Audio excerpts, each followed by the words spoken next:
All right, let's be honest. Most coaches doubt themselves, and that doubt repels clients and makes success virtually impossible. But it's not some character flaw that you might have. It's because most coach training programs are missing this key ingredient.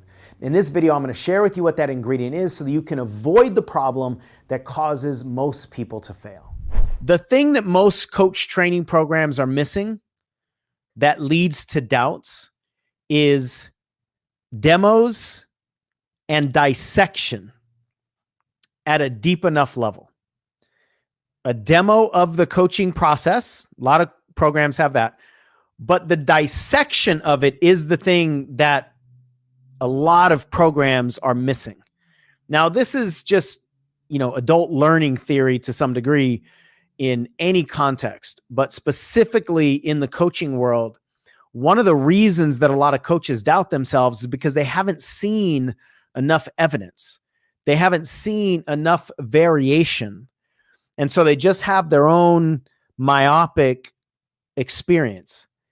And if you only have your own myopic experience, meaning that you only have your experience of you and your coaches, if you've hired coaches, which everybody needs to if you want to be a coach, you can't sell something you haven't bought before, or you as a coach and you're coaching other people, whether it's free or you're actually getting paid, if your experience is really just confined in the hallway of your personal coaching, whether it's as a coach or as a client, then you don't see what's beyond the walls of that hallway.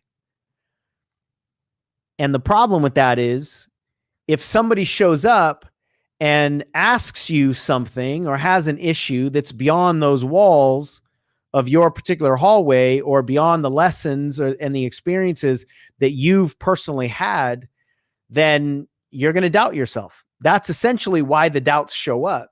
So if you've never dealt with somebody that, or if you've never experienced, let's say alcoholism. If you've never experienced alcoholism as a client being coached by somebody or as a coach helping somebody through alcoholism, if you've not seen that personally, then you're energetically not going to be open to anybody who is dealing with alcoholism.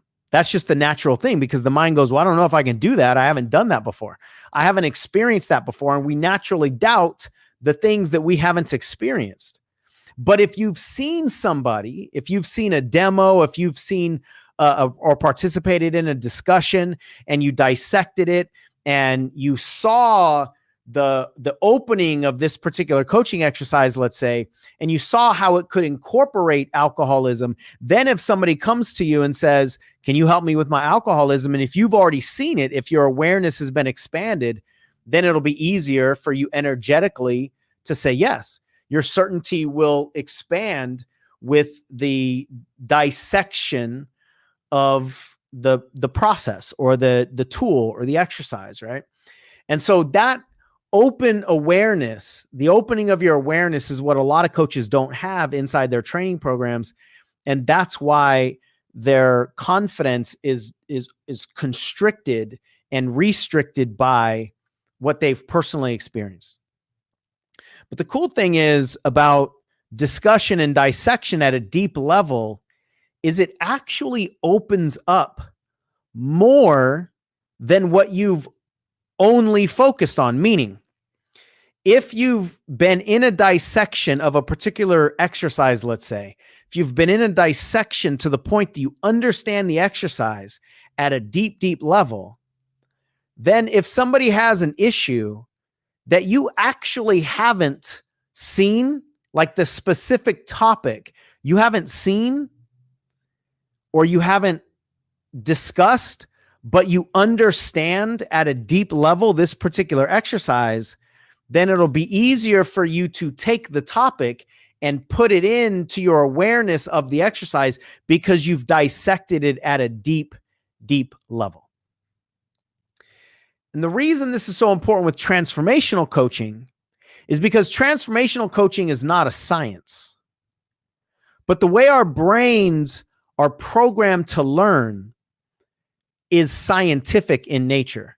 We're programmed to learn in a linear way and to regurgitate. We're programmed to learn some information and then regurgitate it on a test in school. That's usually what we do, right? We consume information so that we can regurgitate it on a test, so that we can repeat it on a test. But most of us don't actually retain the information because we're just learning it so that we can scientifically use it to pass some sort of step, in this case, a quiz or a test or something like that, right? So we're programmed to learn that way. And that's why we like rules. That's why our brain wants rules. Our brain operates as a computer. Our brain wants to know that if this happens, that's the response that we should give. That's the response that we should react with, right? So our brain kind of works with an if-then expectation. That's why we're so focused on and craving of rules. But if you want to be a transformational coach, you got to get beyond the rules of coaching. You've got to get beyond the science of coaching. And you certainly have to get beyond your individual hallway experience of coaching. You've got to open yourself up to the art and the mastery of coaching. And learning for mastery is different than learning for success. And I'm putting success in air quotes because that's the way most of us are trying to learn. And success either equals the regurgitation of the information so that we can pass the test, or in this context as coaches, success equals getting clients, getting money, getting paid, creating a business. Success equals the accomplishment of some sort of tangible outcome. And that's different than mastery. But if you commit to mastery, success is a byproduct of that journey. In other words, you can commit to mastery and trip and fall into success. But if you commit to success and you learn the way the intellectual, computer, formulaic ego is learning in order to get the success, you'll probably never hit mastery. So we got to understand the different ways that our brains work, but especially with this animal called transformational coaching, it's not about the rules. There is no such thing, in my experience of over 15 years of doing this work, there's no such thing as a good, rule-based and rules-driven transformational coach. I've never seen it. But that's what most people are looking for. What are the rules to be a coach? What are the rules to build a business? I don't know. Because you're a different human.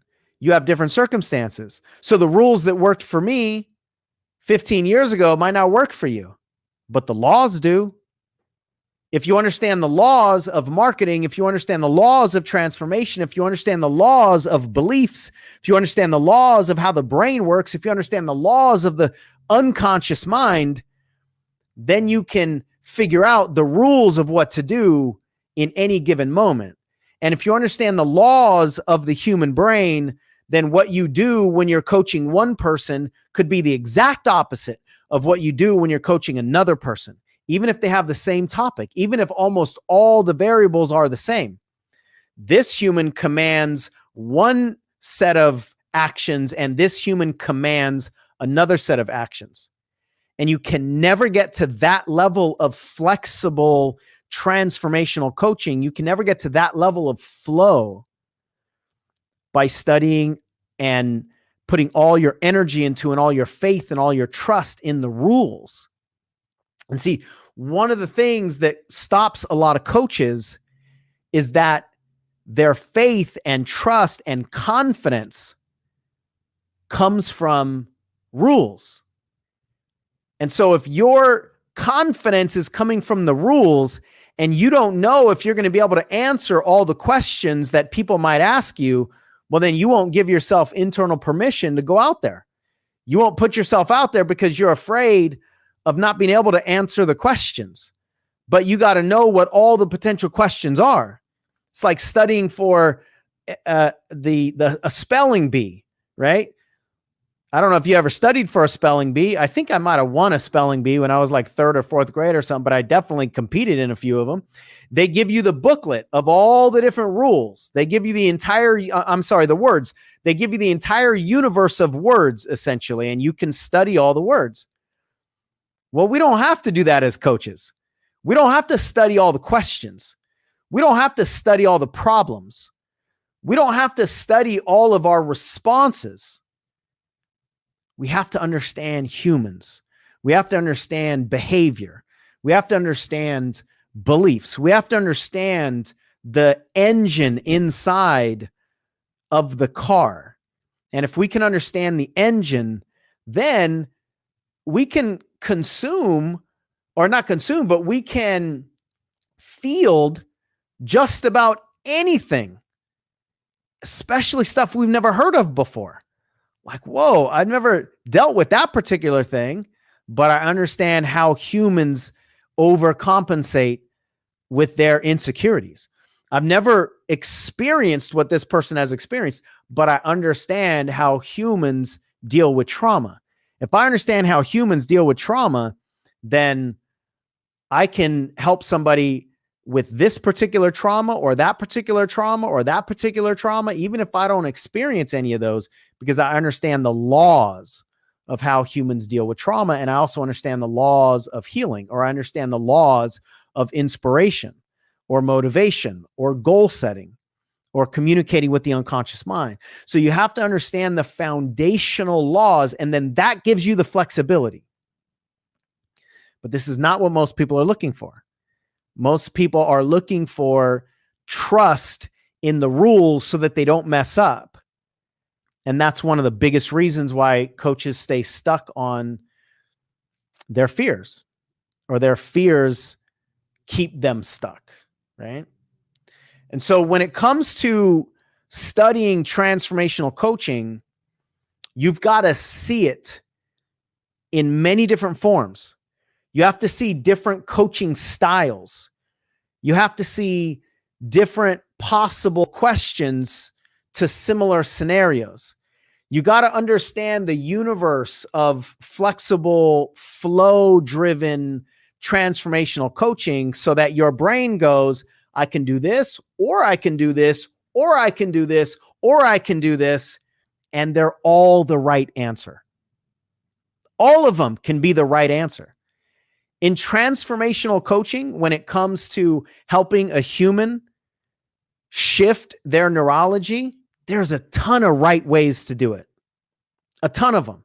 If you do it the right way, meaning if you're coming from the right place, if you understand the right energy, if you have the rapport, if you know what to listen to, if you understand the laws of humanity, you can almost say anything.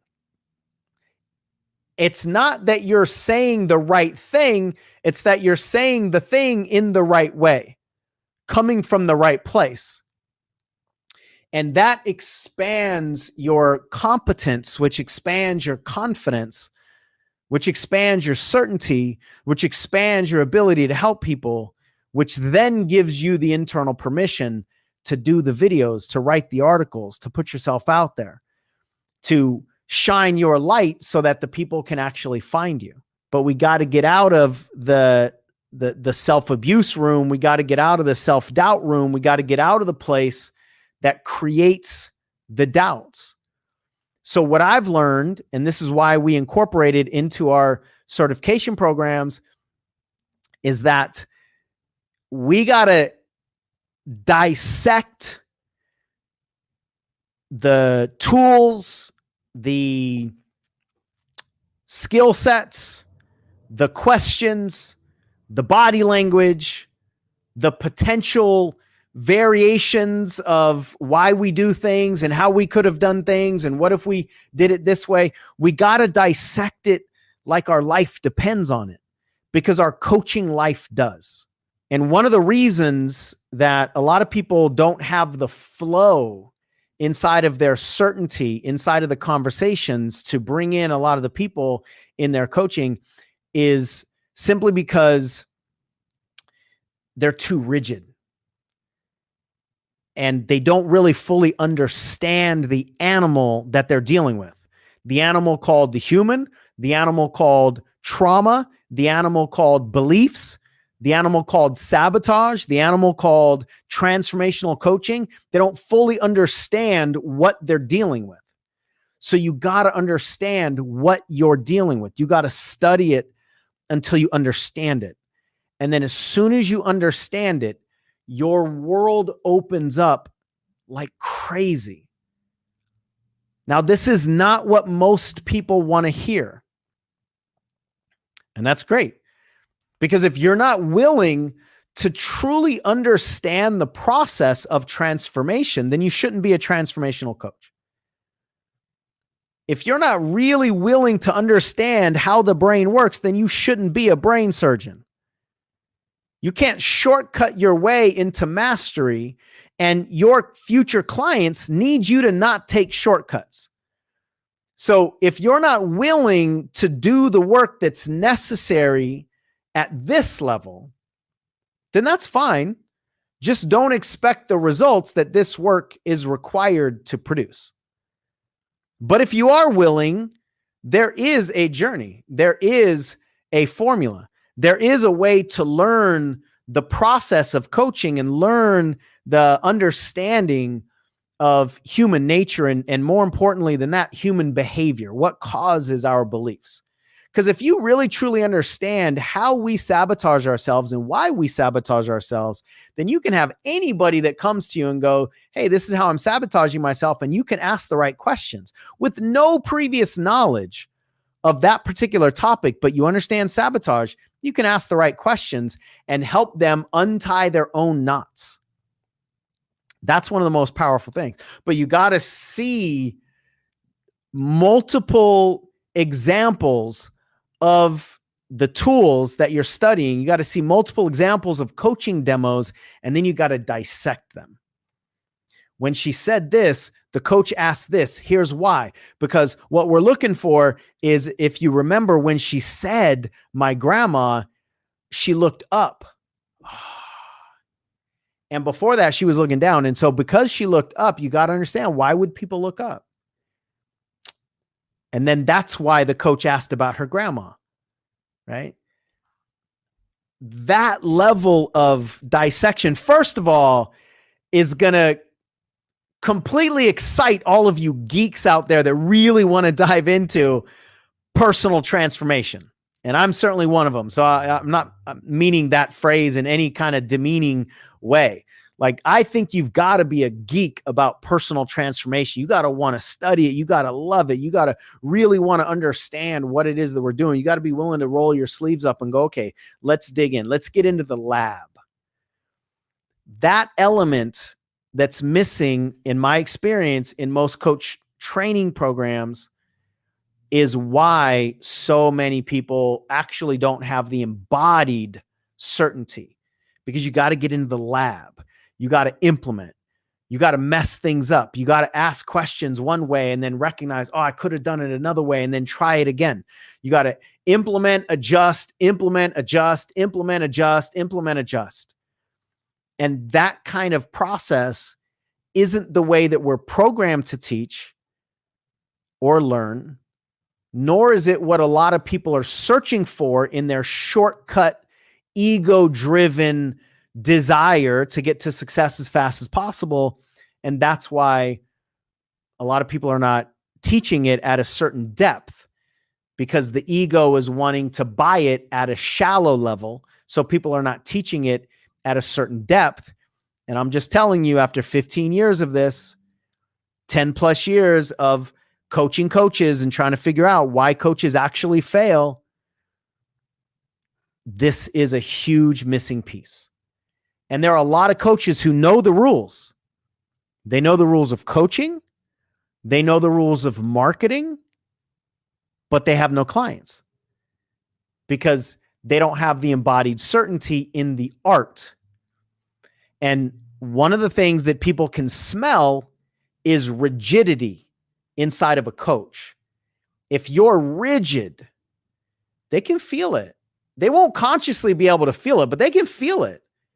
if you're not quite sure that you can help them, if they take a step to the right or a step to the left, it's like, if you stay on the balance beam, I can help you. But if you start to wobble a little bit, I don't know if I can help you there, because my confidence is only in keeping you on the beam. And my confidence as a coach is making sure I don't fall off the beam. That rigidity is not going to attract very many people. But man, when you're no longer afraid of falling off the beam, and you're no longer afraid of helping people get back up off the beam when they fall off, number one, your confidence will be felt by you and them. And number two, fewer people will fall, including you. That's the piece. So demos, discussions, and dissection, that's the element that's required. And when I learned that a few years ago, and I really truly understood the process of that, that's when I started to put it into our programs. I just really want you to take away from this the importance of studying a bigger body of explanation, seeing a bunch of different variation, so that you can have more confidence, you can have more competence, and ultimately you can have more certainty, because those three things smashed together, confidence, competence, and certainty, that's the winning recipe. But that's not what the brain is searching for in its quest to know all the right things to do and avoid all the wrong things to do, because it's more committed to rules than it is to laws. And the graveyard in the coaching industry is full of people that are committed to the rules, and that's why they never make it in this industry. Now, if you like this video, check out that video, which is a deep dive demo of how to increase your confidence as a coach. Try to think of a time when you were speaking, when you were sharing a message, when you were in front of people for any reason whatsoever. See if you can come up with a time where you were confident in speaking.